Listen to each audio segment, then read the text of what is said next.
G'day you mob, Pete here, and this is another episode of Aussie English, the number one place for anyone and everyone wanting to learn Australian English. So today I have a Goss episode for you where I sit down with my old man, my father, Ian Smisson, and we talk about the week's news, whether locally down under here in Australia or non-locally overseas in other parts of the world. Okay, and we sometimes also talk about whatever comes to mind, right? If we can think of something interesting to share with you guys related to us or Australia, we also talk about that in the Goss.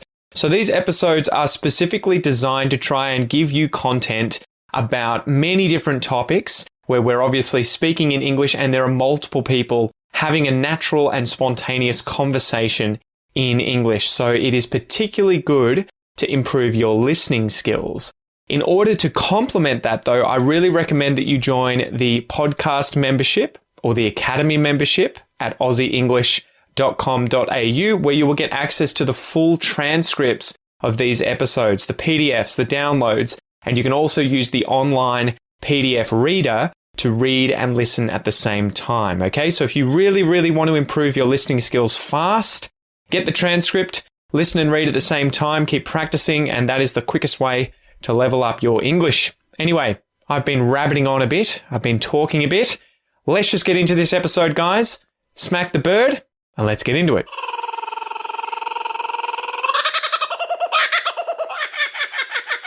We should do what you've been watching recently. I've had a few things that have been rippers. Oh, really? Yeah, that you've been shitting on.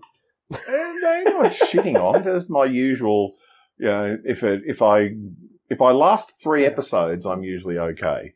But if something can't grab my attention in the first 3 episodes, I give it and go, why should I put the effort in? It's interesting. I guess it's such a subjective thing about Of course it is. Why it gets some people's attention and not others. But the thing that I find funny is quite often you have that attitude towards things that otherwise objectively seem to score really high. Yeah. So, like, I guess we should probably introduce the issue. A Night of the Seven Kingdoms is like the latest installment of Game of Thrones, and I guess it's the 100-year prequel. yeah. Well, it's really good. I've really enjoyed it. I thought it was amazing. I've actually liked it more than the is it House of the Dragon? Oh, House of the Dragon was tedious. It's just House of the Dragon for me. I like it insofar as it has all this really cool action and the sort of. But that's all it has. Yeah, but the characters action with are no consequence. Yeah, well, no, there's consequence, but all of the characters are so. I guess the criticism of Game of Thrones quite often is that everyone's grey. There's no good, there's no bad. Everyone's somewhere in the middle, and anytime someone truly white good comes up, they die. Yes. It's like constantly done, right? You knew the bad guys were always going to win that until the good guy turned bad and killed all the bad guys. Yeah. And that's exactly what happened. Yeah, and the same, so like that's the biggest issue with House of the Dragons. It's that they're all kind of unlikable. It was just, I found it was just a last person standing. Yeah. I mean, and I will watch it and I do somewhat enjoy it, but I watched a few sort of critics talking about it recently and comparing it to A Night of the Seven Kingdoms and saying it's so good that they've just returned to this type of story that is smaller on scale. It's fewer episodes. It's much more contained in terms of like it's this good-hearted, dumb knight who's trying to do the right thing. And there's only about 4 characters. Yeah, well, there's a handful whole lot of peripheral characters, stuff, and he's just going to a tournament and trying to win that tournament, and it's kind of win everything or lose everything. If he loses everything he's got, and if he wins, he effectively makes it, in terms of going forward as a knight for the rest of his life. And it's just a nice little contained story. I agree. The premise, I think, is really good, which is why I started watching it. And I haven't written it off, but I got 3 episodes in and just went, that's actually, it's 2 episodes worth. The first episode in any TV series is always just the intro. The pilot is always just the intro. It's setting the premise, introducing the plot line, and introducing the characters, or at least the key characters. But the second episode was utterly pointless. I can't even remember the specifics, but exactly. And then the third episode was they could have done in 5 minutes. I think so. Was the second one where they were introducing all of the main players, right? Or was it mainly all those different, all the heads different of knights, the different houses, all the different different knights, and interacting But again, with them they and didn't. the funniness. But they didn't do much with them. You sort of, that's the name and that's the face. And then there was very little background. There was no reason why this person was going to be important. My thing that I mentioned to you was more, and this is the side of it that I think you don't like anyway, it's more about sharing that world on a smaller scale. So instead of Game of Thrones and House of the Dragon where there's all these big characters in all these big areas in different places and you keep zooming back and forth and seeing just the key moments of like, oh shit, this happened and then boom, we're back down here and now this big thing happened. This is more like all the everyday drudgery. It's just and meandering. It's a little slower. Yeah. Well, it's in the one place and you're following the main characters kind of the majority of the time going from place to place. And I quite liked that idea, but it was one of those things where once you've got that idea, you can actually make things happen, but they haven't. Watch the rest of it. I will. Watch the rest of it. But again, it's one of those ones where it didn't offend me enough to throw the remote across the room. But it was one of those where I wasn't driven to, because I'm a binge watcher, a TV binge watcher. If I get hooked, I'll just keep going. Mm-hmm. And, and that's weird maybe it's the natural reaction to somebody who grew up with particularly, stories, long-term sagas on TV and TV shows where it was once a week. Yeah. And, Thursday night at 7:00, you'll get the next episode or whatever. And you go, I'm going to wait another week until I get the next hour of this thing. So, when you get hooked, you're binge watching is the thing, but I can't binge watch this because I get to the end and go, and again, there's no cliffhangers. There's no reason to immediately go, show me episode just watch 4. the next few episodes because there are for those most interesting ones, and they've scored like 9.7 and 9.9. So I think you'll like. But they're going to score. They're going to. There's only people who are scoring on it, depending on which one you use. If you use Rotten Tomatoes, IMDb is probably the most reliable. Rotten Tomatoes, nothing scores a 5 or a 6. They all score 2 or 9. But IMDb's probably a reasonable thing, but it will score well amongst people who persist with it and like that the fantasy world. But usually story, it is pretty so what have they got here? So episode 5, the most recent one was 9.6, the one before that 9.6, the one before that 9.1. And then the earlier ones, the second episode was 8.4 and the first was 8.2. So either way, it looks like it amps up. Yes. So it should for episode 4 and 5. But you should get. By the time you get to episode 4 and 5, the only people who are watching it are the ones that are already hooked on it and enjoying it. So, and the only thing that can happen is that they do a disastrous, this isn't an ending, this is the middle of the season, but a disastrous ending like they did on Game of Thrones, and every fan just, canned the last season. But I know what I would give for them to remake that. They're never going to remake it. I know, but you would just be like, it's funny because they would probably make money on it. They would. Too big of course to fail. They would. But it's a very expensive show to make. Yeah. But, so anyway, I'm watching that and I'm really enjoying it. And then I'm having a look here. What else have I been watching? I think I binge watched something. I can't remember. We did one of these recently. Did we mention Pluribus? No. Did I mention that one? No, Pluribus. That was really good. That's by the makers of Better Call Saul and Breaking Bad. And it's effectively this show about this radio wave signal is coming through space and it gets transcribed and they work out that it's coding for DNA, and these effectively the human race, when they accidentally transcribe it and inject it into mice, someone gets bitten by a mouse, and then everyone effectively becomes this hive mind of like all joined. They can everyone's mind is all the same, and but there's one woman who isn't. And of course, the alien is like this ethical that I don't even know how to describe it as an alien, but everyone in this who's become part of this hive mind is like they have this ethical code of the whole point of this is to reduce suffering and pain and everything like that. We're all still here, but we're obviously in this state of hive mind, and no one is individual anymore. Everyone is exactly the same. And there's no talking. They just all go around getting all the food they need. They don't use electricity during the day or at night or whatever. They all sleep in really public, arenas and stuff on the ground to just conserve space and energy. Anyway, so the whole series is about this one woman who wasn't converted for one reason and trying to work out how to convert everyone back. Right. And going through undo that. Yeah, exactly. And they can't force her to become one of them. So they're trying to research how to convert her. Right. And then when and if they get it, they'll kind of allow her to decide. And she's trying has to work out how to undo them. Yeah, exactly. So it's just really fascinating, I don't mind ethical implications. Again, not just ethical implications, but I like that where there is there's a challenge on both. It's not just evil against good. It's that both think they are right, and they're both trying to get towards an end which is completely conflicting with the other side's end. So it's really funny too because there are all these characters in it that she interacts with who are theoretically all the same hive mind being, right?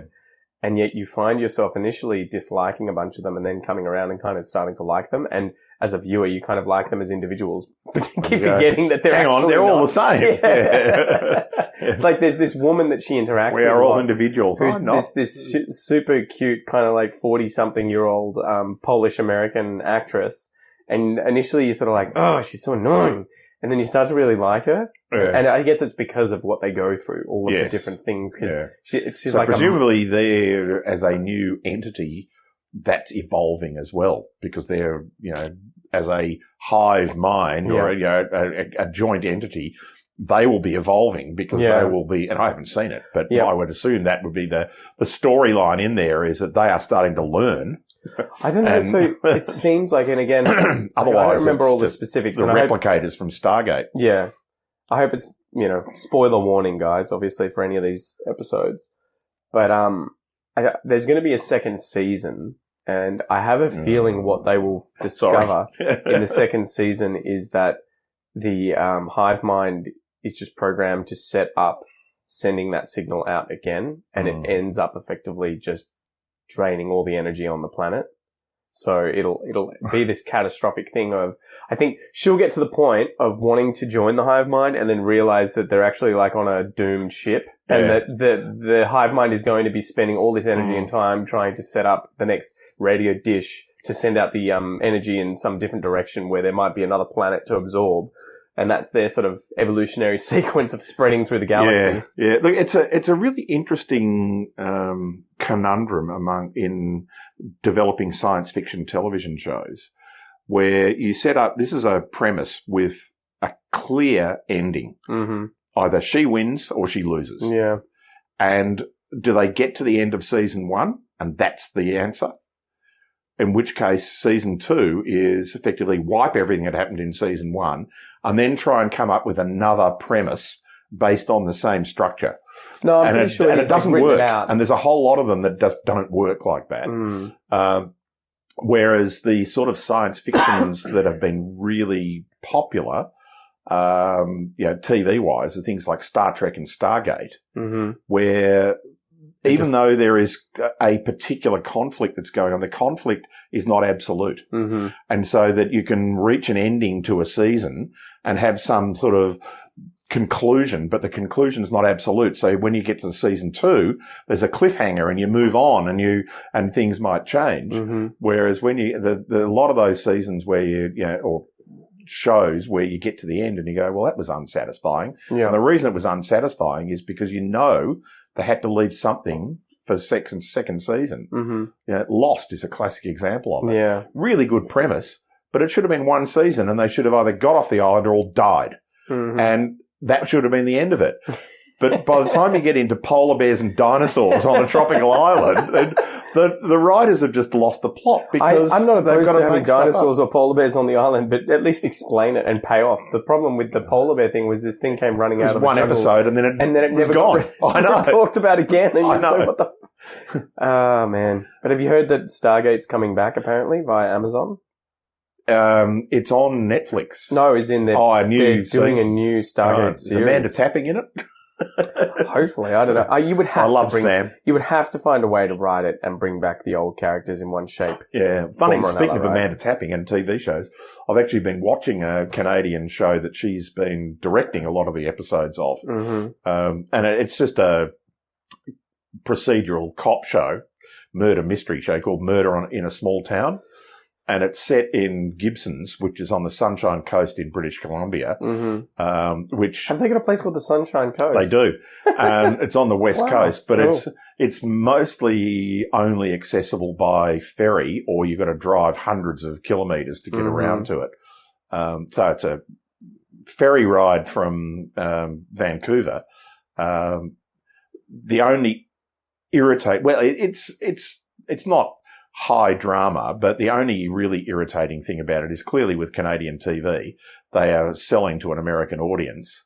And so they actually specify it's set in Gibsons. They name it as Gibsons. They show maps of it as Gibsons on the Sunshine Coast. But there is this sort of implied thing that it's actually somewhere in the United States because they keep talking about, oh, he's from out of state. And you go, there are no states in Canada. It's a province, you morons. And you go, because it's a language thing that you go, surely Americans have grown up a bit by now and they can actually realise that this can be just as entertaining from Canada. Everybody knows it's made in Canada. There's a whole bunch of those things, though, when... Because the filming industry over here is so much more affordable, American films are quite often made on in the Gold Coast and in Sydney. And northeast Australia. And they have all the cars, they put them on the wrong side of the road. And you see these movies and you're like, there's fucking eucalypt trees everywhere. Like, this is clearly the Australian, bush. Yeah. And yet they'll have like all of our stop signs and all of but just the cars are on the other side of the road. And you're just like, really? It's just weird. But if you're in that case, they're actually Hollywood, studios that are making American films in Australia. But this show is clearly Canadian, but they're still selling to the American market, so they have to Americanize it. So that's a bit irritating, but otherwise it's a good show. I always wonder with something like that if they're just the executives are overthinking it and they're like, the American audience won't be able to handle anything that doesn't seem Americanized. And therefore, they make it all that way. And so the assumption then after that is, it just has to be Americanized. Prophecy. Yeah, exactly. So you're like, really? Like, that's the only thing we have sold, not the only thing we could sell. Yeah, exactly. It's like, well, we can't change now. The other interesting part of the show is that the main character is played by one of Donald Sutherland's sons, Kiefer Sutherland's half-brother. Yeah, okay. And it's the first thing that I've seen him in. He's been around for a while, but if you close your eyes, he sounds exactly like his father. It's really weird. You just go, I know that voice. Whereas Kiefer doesn't sound like his father at all. But no, that was interesting. Yeah, his dad was the guy in Buffy, the Vampire Slayer, that original movie, wasn't he? He was the what was the guy's name who taught her how to fight vampires? Yeah, he was the original Slayer teacher. It feels so weird getting older and seeing a lot of these younger actresses and actors that you fell in love with when they were late teens, early 20s. And now they're 50. They're like 50, 60 years old. And then all these ones that were like adults when you were a kid dying. Yeah. And you're just like, what my teenage crush was Natalie Wood. Yeah. And Natalie Wood's been dead for 30 years. And you go, she died in her late 40s, I think. And you go, now I'm nearly 70. She was born in the 30s. She was. So she was just an actress, was she, in these big films back then? Yeah. So she was a child actor. Yeah. And then a teenager. Didn't do much as a teenager, but then she really hit it big in her 20s, in the 1950s. Yeah. 50s and early 60s. She was probably the biggest star in Hollywood. Yeah. Interestingly, though, she was the one who broke the studio model in Hollywood. Because back in those days, you were signed to a studio. An actor got signed by a studio, and they were just given scripts. So you'll be in this movie. And they'd make 10 movies a year. Yeah. And they would just have to do them. And she refused. Wow, okay. And they still had to keep employing her because she was such a big name. And she just said, no, you're not going to, that's rubbish. I'm not playing that part. I'm not doing that. She was in Rebel Without a Cause with James Dean. She was indeed. So they both died pretty young, obviously. Yeah, well, he died in his 20s. She died in her 40s, fell off a boat. Wow, she's in a movie called Brainstorm. She is. Which has... That's the last movie she did. What's his name again? Christopher Walken. Yeah. And they're both pretty young in that. That was 1983. Well, Christopher Walken was on the boat when she died. How did she die? She drowned or something? She drowned, fell off a boat. Drinking. Yeah. Anyway, So, what else are you watching, Dad? What are you been enjoying? Well, funnily enough, and one of the things that I was thinking of as a topic, and maybe we can extend now, or tell me we can do it another episode, was favourite TV shows from your childhood. Because mine are all now 60 years old. And I just recognised that the other day when Thunderbirds, this is a big statement, Thunderbirds is the best television ever made. What is Thunderbirds? It's a marionette, so puppet show made in the mid 1960s, and it was done as it was the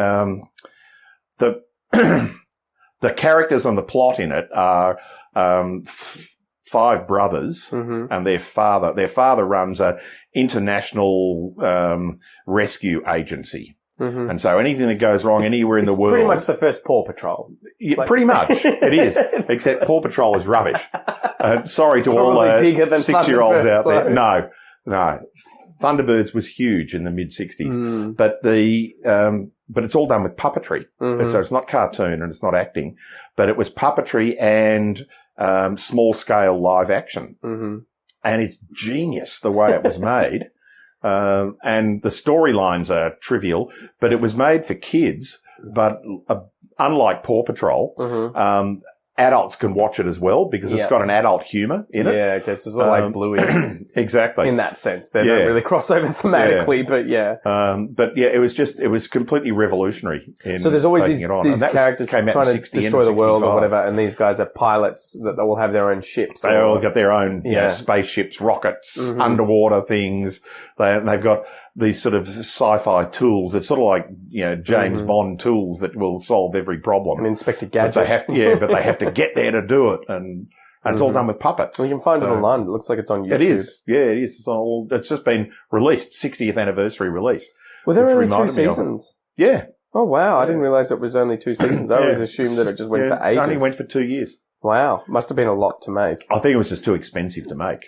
It was, and I'm sure it was a British couple who came up with the idea, and they eventually got bought by an American TV company to release it in the States. It's funny that you say that most of the voice acting is American voices, except for 2 characters which are British. Yeah, it's funny you say TV shows from when we were kids. A lot of the ones I remember watching were probably ones that you watched when you were a kid. Because I remember seeing Thunderbirds. We also had like Looney Tunes, which would have been from of course. The 50s. Bugs Bunny was the 50s. Yeah.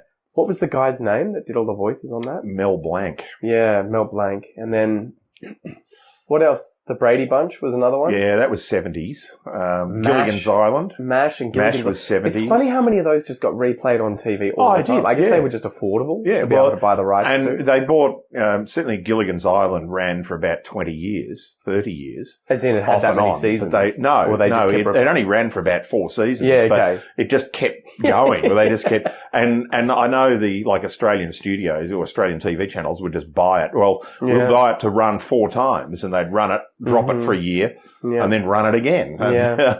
Well, it used to be, there would be those shows in the morning, things like Looney Tunes, the Saturday morning Thunderbirds cartoons. and that. But then, and then in the evenings during the week, you would get home, and I think probably from like 5 o'clock onwards, there were certain shows, and you would usually be juggling between Channel 7 and Channel 10, because there would be like Home and Away and Neighbours, these Australian shows, which I think is Home and Away is still going. Neighbours finished a few years ago. Yeah, and then Neighbours would be at 6:30. Home and Away would be at 7 o'clock. Neighbours was on Channel 10. Home and Away was on 7. But then there'd also be like MASH before that, which was about like the Vietnam War. Was it? No, the Korean War. Yeah, and that was from the 70s. And that was, the MASH was about doctors on the front line, right? Or like, MASH is Mobile Army Surgical Hospital. Gotcha. Okay, yeah. So that was that. And then, what was the other one we mentioned? That's still the most watched TV show ever per capita. Yeah. In American TV history. Why? It was just that good. It's that good. It's brilliant. I sit there and go, you must be able to find it and start with Series 1, Episode 1 and just work through it. Yeah. Because it went for about 10 years. So, a side note, do you know why they switched in surgical operations? I think in the early 20th century, they used to wear all white so that you could see blood. Why do you reckon they switched to green? Because it's easy to launder? No. No? It's about your vision.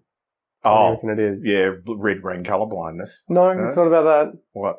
It's the contrast. If you look at white with a dark colour on it, your eyes do that thing of, when you look away and you can see the inverse? Yeah, you just, yes. And so the issue was all these surgeons that were doing surgery were looking at white, these big contrasty colours. Yeah, looking at red and they were seeing green. And they wouldn't be able to see what they were doing properly, so they had to switch to dark to this. Green and blue. Yeah. Blues and greens. Isn't that funny? I had no idea. It was That's weird. Yeah, chatting to one of my students recently, he's a surgeon, and had seen that fact, and he's like, yeah, we all learned that in first year. And I'm like, there you go. I had no idea. No. But it seems to make sense. Anyway, yeah, so for me, I don't know. I was watching a lot of those ones. Brady Bunch as well was on in the evenings. Yeah. And then we had things like if we were Brady sick, Bunch was horrible. if we were sick at home from school during the day, there would be like Oprah, Judge Judy, and Jerry Springer. Or Days of Our Lives and the Bold and the Beautiful and the Young and the Restless. That trash. Yeah. They were the sort of they were the absolute soap opera things. Yeah, it was just like which were done. It used to amuse me to it. I don't think I've ever watched a whole episode, but every now and then you'd walk in the room and it was on, or you'd watch an ad for it or something, and they were so cheaply done because they're all done entirely in studio. Yeah, and often 5 different rooms, and that's it. but often they were done where you didn't even have 2 actors in the same place. So all the conversations were over the phone. Mm-hmm. So you could just be recording one actor in a studio. Right, here's your 20 lines for this episode. Yeah. You're done in 20 minutes and you're out, gone. It's so weird. But I don't know. There aren't really those shows around anymore, right? Like, I don't know. I assume they probably are in the US, but in Australia, I haven't seen.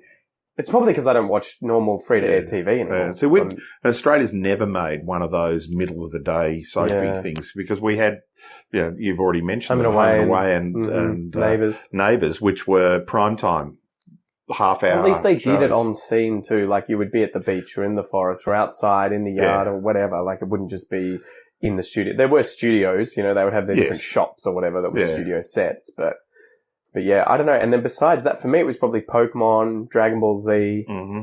I'm trying to think what else. Rugrats. That was a big Rugrats was cool. Yeah, I like Rugrats. Rugrats, and then Rugrats was the Bluey of the 1990s. Yeah, it was just a feel good kind of. Yeah, and it was made for kids, but it was also made for adults. Yeah, there's a lot of adult humor in it. The traumatizing thing as an adult watching it now is realizing that all the parents are younger than you in that show. And I remember watching it as a kid and thinking, these people are so old. It's such a weird thing. I think that's your 30s. Your 30s is realizing that everyone under the age of 20 now sees you like you see 60-year-olds.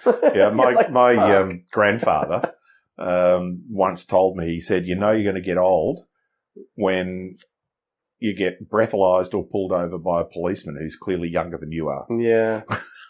And that happens in your 30s. And all of a sudden you get a cop who's 22. I think it's just weird seeing people younger than you who are incredibly competent. Doctor who's 25. Yeah, in a certain field. Yeah. And you're like, so theoretically... You go to a bank manager and they're 20 years younger than you. Yeah. Yeah, it's weird. I was chatting to one of my friends from school and he's like, I'm about to become a partner at the accounting firm. And I was just like, fuck, how old are we? Yeah. I was like, good grief, dude. I remember when we were younger and you're like, yeah, that's probably like 10, 20 years away. And now it's like, now it's 10 or 20 years away. No, that's it. That's just like, I know. It's that realization that you've caught up with your own life. Yeah. It's interesting thinking about the shows that will be like this for our kids, though. Keep thinking they're probably going to be things like Paw Patrol, Bluey. Bluey will. I think, and this is the old cynic in me, the grumpy old man. And everybody here has the grumpy old man in them. The grumpy old man in them, even the grumpy old women. But that nostalgia is the rose-coloured glasses of nostalgia. And Gilligan's Island was complete and utter rubbish. And so I wouldn't hold that one up. But other shows like Hogan's Heroes, as an example, Hogan's Heroes would stand up now. It's just clever. There's a lot of I see nothing. Yeah, I see there's nothing. a lot of the inherent. It's not racism because it's the same race, Germans versus, but there's a lot of inherent sort bigotry in it, which probably wouldn't stand up in a woke world that we have now. Oh, there's 100 of those shows from that period. But it's like Faulty Towers. Yeah, but it's clever. Yeah, it's funny. now that was a show made for adults, not for children. Yeah. But the cartoons were clever. You know, there's Rocky Bugsy and Malone as Bullwinkle well. and, you mentioned the Bugs Bunny cartoons and things. They're just clever. The modern stuff isn't. There's a lot of it. There's a moral message in them, which you sort of go, but it's trite. It's almost like but the moral message is an excuse for producing crap that keeps people glued to screens and makes money. Yeah. Because really what it's become about isn't necessarily let's make a really good quality show people will enjoy watching inherently. It's how do we make sure no one leaves their seats and they watch more ads or they pay for this. Like watch your kids watch a show like Bluey versus Paw Patrol. Yeah. Paw Patrol a single shot won't last more than 3 seconds. Yeah. It's pretty rare for that to happen. And so watch your children watching the show and their eyes don't leave the screen. Yeah. They can't because it's because everything's constantly changing. Whereas when you watch something like Bluey or, put on a show that they're not necessarily that interested in and what would you say? Not interested in, but like slower. Yeah. And they'll disengage from it a little more. They're not sort of zombified staring at the screen. So I think that's the horrifying side. Yeah, of and that. a lot of that stuff is just purely designed by formula. Yeah, 100%. It's completely done by formula. There's a whole bunch of those shows though that's like they're all the same. We've got different trains and they can shapeshift and then they save the world. And there's like the red one, the blue one, the yellow one, and the green one. And then now we've got different robot dinosaurs. Yeah. And the red one, the blue one, the green one. And you're just like, oh my God, guys. Like, it's so funny how they're like, we got to take two things the kids love, like dinosaurs and robots, and make it one thing. And they're going to save the world. And you're just like, this is so contrived. Well, everything's contrived, but TV-wise, well, visual media is contrived, but it's... I feel like that's probably the curse of getting older too. You kind of like have that constant, Simpsons did it. Rocky and Bullwinkle did it. Yeah. There's this constant, like, I've seen this. This isn't novel. This is just copying someone else who did it a certain amount of time ago so that you can get there's away a very limited number of novel ideas for stories. Well, and they almost wait. They're like, has it been 2 decades yet? So the next batch of people watching won't realise. Anyway. All right, this one's drawn on, but it has. I hope you guys have gotten something out of it. Anyway, see you next time. See ya.